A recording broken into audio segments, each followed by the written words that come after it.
warahmatullahi wabarakatuh.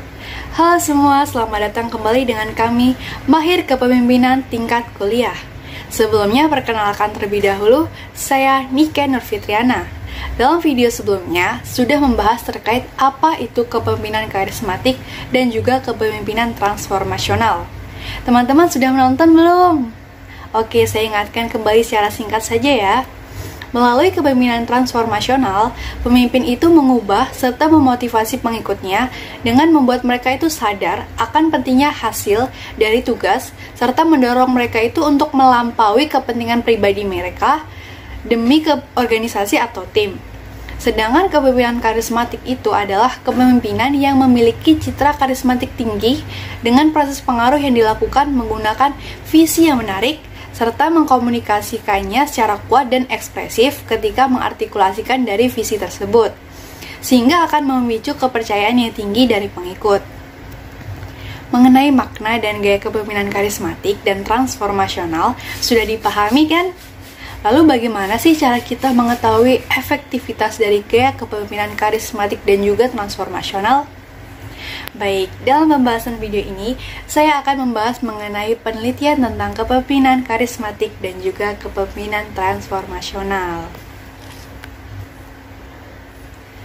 Banyak penelitian telah menyelidiki bagaimana kepemimpinan karismatik dan juga transformasional terkait dengan ukuran efektivitas kepemimpinannya, seperti kepuasan bawahan, motivasi, dan juga pertunjukan. Nah, untuk metode dalam penelitian ini tuh terdapat beberapa macam. Yang pertama ada studi survei. Studi survei ini menggunakan kuesioner. Berbagai kuesioner telah dikembangkan, namun Multi-Factor Leadership Questionnaire atau MLQ telah digunakan di sebagian besar studi kepemimpinan transformasional dan beberapa studi kepemimpinan karismatik. Dalam MLQ, bawahan itu menilai seberapa sering pemimpin mereka itu menggunakan jenis perilaku yang dijelaskan dalam item kuesioner, dan sebagian besar kuesioner ini itu mengkorelasikan kepemimpinan karismatik atau transformasional dengan ukuran variabel hasil seperti motivasi dan kinerja individu atau kinerja kelompok. Lalu kekurangan dari metode ini itu yang pertama, perilaku yang tidak terukur oleh adanya bias dari penilai. Dan yang kedua, adanya ambiguitas. Apakah responden tersebut mengisi dengan menggambarkan perilaku pemimpin secara diadik, yang mana secara perilaku kepemimpinan dengan dirinya saja, atau perilaku pemimpin dengan semua orang yang ada di tempat kerja tersebut. Selanjutnya ada metode eksperimen, laboratorium, dan lapangan. Dalam eksperimen ini, pemimpin adalah aktor yang menampilkan perilaku karismatik atau transformasional. Ada juga yang menerapkan skenario yang menggambarkan perilaku pemimpin dan situasi serta peserta itu menunjukkan bagaimana kemungkinan mereka akan merespon dari situasi tersebut. Lalu apa sih kekurangan dari metode ini? Kekurangan dari metode ini adalah diperlukannya banyak eksperimen agar dapat menilai terkait efek independen dan efek bersama dari perilaku kepemimpinan tersebut. Yang ketiga, ada metode analisis komparatif deskripsi kepemimpinan. Dalam jenis penelitian ini berfokus pada deskripsi dari kepemimpinan. Berbagai sumber telah digunakan untuk jenis penelitian ini, seperti ada biografi tentang pemimpin, pidatonya, tulisan pemimpin, serta insiden kritis ketika pemimpin tersebut menjabat menjadi pemimpin. Nah, contohnya itu, penelitian ini dilakukan oleh House et al. Pada tahun 1991 yang melakukan studi tentang kepemimpinan karismatik oleh Presiden Amerika Serikat. Langkah yang dilakukan meliputi bertanya kepada sejarawan terlebih dahulu untuk mengklarifikasi apakah karismatik atau justru non-karismatik dengan menggunakan 31 mantan presiden. Kemudian diukur menggunakan perilaku karismatik, menggunakan isi pidato pelantikannya. Lalu terkait efektivitas kepemimpinannya, diukur menggunakan sampel sejarawan dan juga analisis informasi biografi, serta keputusan yang mereka pilih sebelumnya. Selanjutnya, yang keempat, studi kasus insentif. Studi kasus insentif adalah jenis metode lain yang digunakan untuk penelitian tentang kepemimpinan karismatik. Informasi tentang perilaku pemimpin, keputusan, dan juga konsekuensi itu biasanya dikumpulkan melalui wawancara dengan pemimpinnya dan juga anggotanya. Studi ini tuh juga memungkinkan untuk melibatkan pengamatan proses kunci, analisis catatan, laporan, korespondensi, dan juga sumber informasi lainnya. Studi ini tuh cenderung menunjukkan bahwa efek kepemimpinan karismatik itu sangat bergantung pada situasi dan dapat bervariasi untuk pemimpin yang sama ketika situasinya berubah. Contohnya itu, studi ini dilakukan oleh Robert pada tahun 1985 terkait seorang pemimpin yang memiliki dua posisi secara berturut-turut. Data dikumpulkan dengan pencarian arsip, analisis artikel surat kabar, observasi partisipasi pertemuan secara formal dan juga informal, dan wawasan dengan pengawasan, serta administrator lain, dewan anggota, staf, guru, orang tua, dan juga siswa. Yang pertama itu ketika ia menjabat sebagai pengawas distrik. Studi ini dimulai ketika ia menjadi pengawas distrik di sekolah umum. Pemimpin ini dianggap efektif dan juga karismatik karena ia mampu menerapkan pemotongan harga yang besar dan diamanatkan dengan cara memuaskan pemangku kepentingan. Lalu saat ia menjabat sebagai komisaris, ia dievaluasi oleh gubernur yang kemudian ia diangkat kembali untuk menjabat sebagai jabatan ini.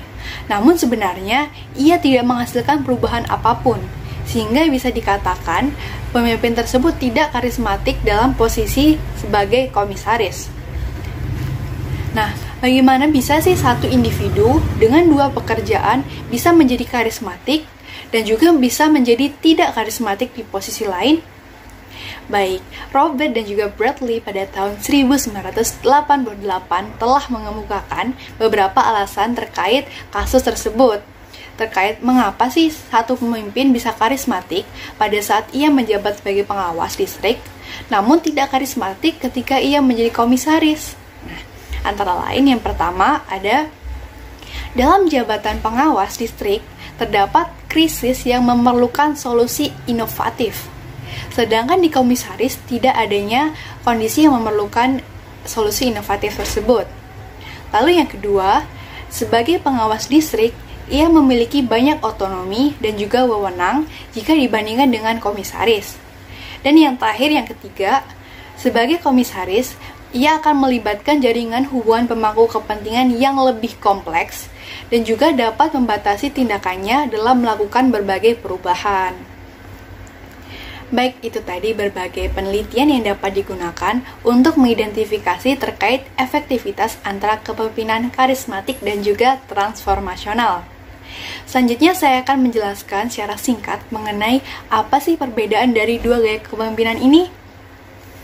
Dalam kepemimpinan karismatik itu lebih mengarah pada menumbuhkan citra kompetensi luar biasa bagi pemimpin dan juga meningkatkan ketergantungan bawahannya, seperti adanya manajemen kesan, pembatasan informasi, dan juga pengambilan risiko pribadi dari pemimpin tersebut. Berbeda dengan kepemimpinan transformasional.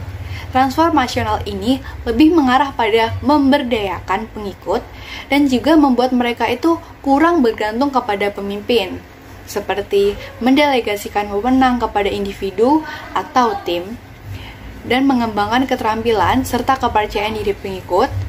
Lalu ada juga menyediakan akses langsung terhadap informasi-informasi yang sensitif, menghilangkan kontrol yang tidak perlu, dan juga membangun budaya yang kuat untuk mendukung adanya pemberdayaan. Lalu perbedaan mencolok yang kedua itu, untuk gaya kepemimpinan karismatik ini, gaya yang ditimbulkan oleh reaksi yang ditimbulkan oleh bawahan itu adalah reaksi afektif, yang mana adanya polarisasi antara kubu pendukung dengan kubu penentang. Sedangkan untuk gaya kepemimpinan transformasional, reaksi yang ditimbulkan dari pengikutnya ini berbeda. mereka itu tidak seintens dari gaya kepemimpinan karismatik, karena pemimpin dari gaya kepemimpinan transformasional ini dianggap kompeten dan transformasional, namun ia tidak dianggap menarik atau tidak dianggap luar biasa. Baik, itu tadi pembahasan terkait penelitian dan juga perbandingan dari gaya kepemimpinan karismatik dan juga transformasional.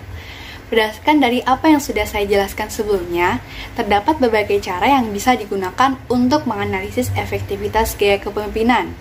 Namun tentu saja, setiap metode penelitian itu memiliki kekurangan dan juga kelebihannya masing-masing. Begitu juga dengan gaya kepemimpinan, baik gaya kepemimpinan karismatik dan juga transformasional tentu saja juga memiliki kekurangan dan juga kelebihannya. Dalam pemilihan ini akan tepat jika disesuaikan dengan jenis organisasi yang dijalankan serta apa tujuan yang ingin dicapai oleh perusahaan atau organisasi tersebut. Dengan penyesuaian tersebut, maka hasil yang diperoleh akan lebih maksimal. Untuk sumber rujukan materi yang saya gunakan berasal dari buku Leadership and Organization edisi ke-8 karya Yulk and Gary. Baik, itu tadi pembahasan dari saya. Semoga dapat menambah wawasan kalian semua. Sampai jumpa di video mahir kepemimpinan tingkat kuliah lainnya. Saya Niken, undur diri. Wassalamualaikum warahmatullahi wabarakatuh.